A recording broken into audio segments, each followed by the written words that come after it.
ndi umuntu uri kujya kwa muganga kujya kwipimisha ariko icyo ngicyo nuko nakorewe ihohoterwa bitewe n'uko bansindishije.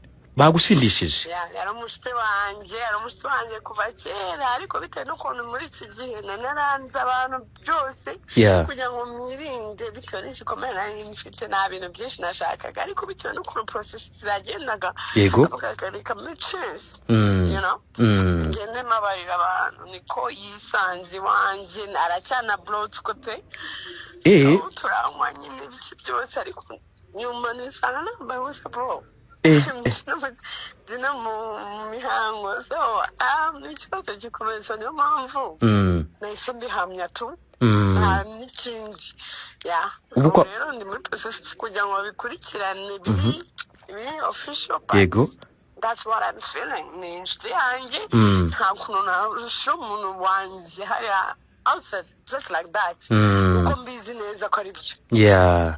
None se kwa muganga ubu urateganya gutangira process aka kanya cyangwa kandi aribwo ndi kujyayo? Nibwo uri kujyayo. Okay. Hanyuma se we yahise agenda yancitse kandi na muganga rindira kuko n'ukuntu baransindishije ngo nakujya kuri ribu nansinzi kamere namwe ati rindira nemere neza tujye kuri ribu nubwo nari tayari ubundi njye ntabwo ndi mu buryo bwo kujya muri ruhame ngo biki n'ibiki so namwe nkarindira ariko bitewe n'ibintu numva nakorewe reka turindire binjire mu tugende mani barancika tu. None se yari wenyine cyangwa wenda yari yaje ari kumwe n'abandi? Yaje undi mugenzi aramucikisha kubera ko ngenda namwanjye n'inkweto ze nazihishe ariko yagiye nta nkweto kabisa inkweto ze ziracyari mu rugo nazihishe nicyo kintu cyose kinyereka ko yankora ihohoterwa nyine. Nk'abantu mwe mureke twubake umutima wa kimuntu, mureke twubake umutima w'urukundo. Hari inkuru iri kugenda iravugisha abantu benshi ko umumama w'abana babiri ashobora kuba yafashwe ku ngufu kandi akaba yarari mu kwezi kwa kundi kw'abakobwa bakunda kwita ngo ni mu mihango. Uti byagenze bite? Byatangiye rero ari inshuti ya Shadibu. Uyu musore bikekwaho yuko ashobora kuba wafashe ku ngufu Shadibu. Batangiye basangira inzoga nk'ibisanzwe nk'uko Shadibu yagiye abyivugira muri video mumaze kumva cyangwa se mu majwi mumaze kumva uko batangiye basangira inzoga. Aza uwo musore ngaza kumusindisha. Shadibu yari yasinzwe aza kwisanga yambaye ubusa kandi yarari mu mihango. Bihita bikekwa yuko ashobora kuba yafashwe ku ngufu cyangwa se yahohotewe. Uti byagenze bite? Nta gihe kirekire cyari kimaze uyu musore amenyanye n'uwo bita Uwase Shadia wamenyekanye ku mazina nka Shadibu. Kwizi mihanda, kwizi mbuga nkoranyambaga mwese muramuzi. Kuri ubu ukurikirwa n'abarenga miliyoni kuri Instagram. Reka uyu munsi tubabwire ukuntu byose byatangiye. Ni inkuru rero irimo kuvugisha abantu benshi ku mbuga nkoranyambaga. Navuze ngo ngire ikintu mbatangariza. Ni inkuru ivuga ko Shadibu yitabaje ribu nyuma yuko umusore bivugwa ko yahoze ari inshuti ye yafashwe akekwaho ko ashobora kuba yamusambanyije cyangwa se yamukoreye ibikorwa by'ihohoterwa rishingiye ku gitsina. Ese niki cyabiteye? Abenshi bari kugenda bagarukaho. Ikintu bari kugenda bagarukaho ni ukuvuga ko Shadibu nawe nk'uko yagenda bivuga yuko yari yanyweye ariko akaba yafashe ikirego cye akagishyira kuri ribu. Shadibu rero yagize uko abivugaho nyuma y'ibyamubayeho. Yakomeje avuga yuko ikirego cye akimara kubona uko byagenze yafashe akabishyira muri ribu. Icyo amakuru avuga rero avuga ko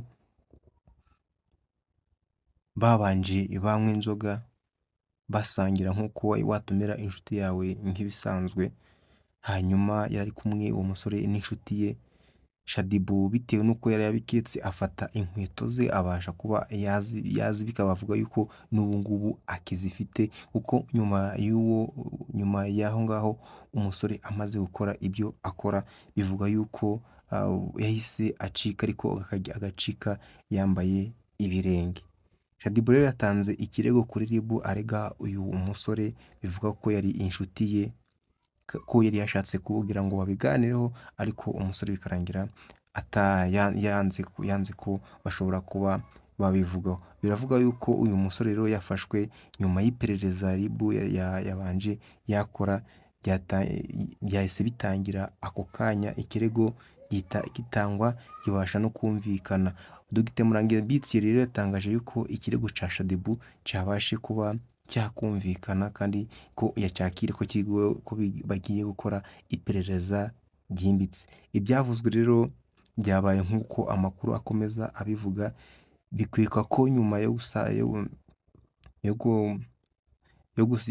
gusabana no kunywa izi nzoga bagiye baranywa, ko ariho byabaye aya makimbirane, ariho yatangiye kuboneka. Ubundi byatangiye ari ibiganiro bisanzwe baryoherwa, ariko Shadibu yavuze ko bamufatiranyije yuko yari yanyoye, ko ari ihohoterwa, ko atarazi ibyo akora, ko yafashwe ku ngufu. Ibi ni ibintu byatumye yitabaza inzego zibishinzwe kugira ngo zikoreho iperereza ryimbitse, abashe gukemurirwa ikibazo yagize. Icyo amategeko ateganya rero hano mu Rwanda, ko abantu benshi bari kugenda bashinja uyu musore ati yakoze iyicarubozo, yakoze amahano, yakoze ibiki.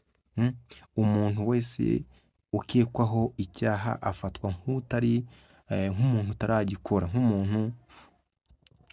nk'umunyacyaha kugeza igihe urukiko rwonyine ruvuze ngo ahamwa n'icyaha. Naho rugiye bakora iperereza bakavuga ati arakekwaho, ntabwo aba yari yagakora icyaha, ntabwo aba yari yagakekwaho icyaha. Rero bivuze yuko bagaca kuri iperereza mpaka batangaje impamvu. Niyo mpamvu rero ari ngombwa gutegereza ibirava mu iperereza ryimbitse ndetse n'imyanzuro inzego zibifitiye ububasha bagomba kubanza batangaza. Rero ibintu abantu bari kugenda bavuga hirya no hino, umusore ko yahise acika, ariko ubu ngubu bakaba barimo baramushakisha.